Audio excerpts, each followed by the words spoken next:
अस्सलामु अलैकुम वरहमतुल्लाहि वबरकातुहू। अल्लाह ताला ने कुरान पाक के अंदर इरशाद फरमाया, इन्नी जज़यतुहुमुल यौमा बिमा सबरू अन्नहुम हुमुल फाइजून।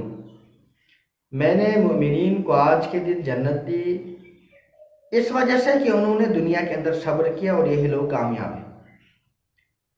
इस आयत से पता चलता है कि हमें जन्नत हासिल करने के लिए, अल्लाह ताला की रजामंदी हासिल करने के लिए, कामयाब होने के लिए सब्र करना चाहिए। सब्र के उलमाए किराम ने 3 माने जो मशहूर है वो बयान किए हैं।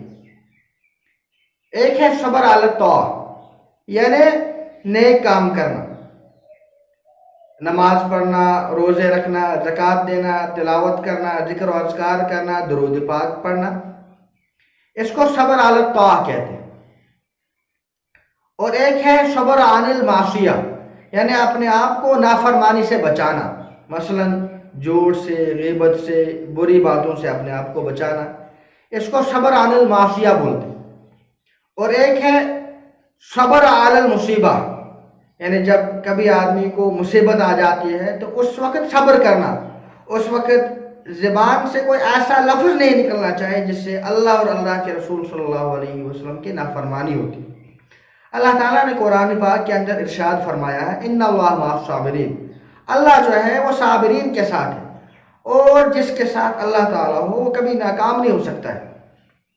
अल्लाह ताला हमें नेक काम की भी तौफीक अता फरमाए, बुराइयों से भी बचाए, और अल्लाह ताला आपको भी आफात से, मुसीबतों से बचाए, और मुझे भी, और अल्लाह ताला आपको भी और मुझे भी साबिरीन में शुमार फरमाए। अस्सलामु अलैकुम वरहमतुल्लाहि वबरकातुहू।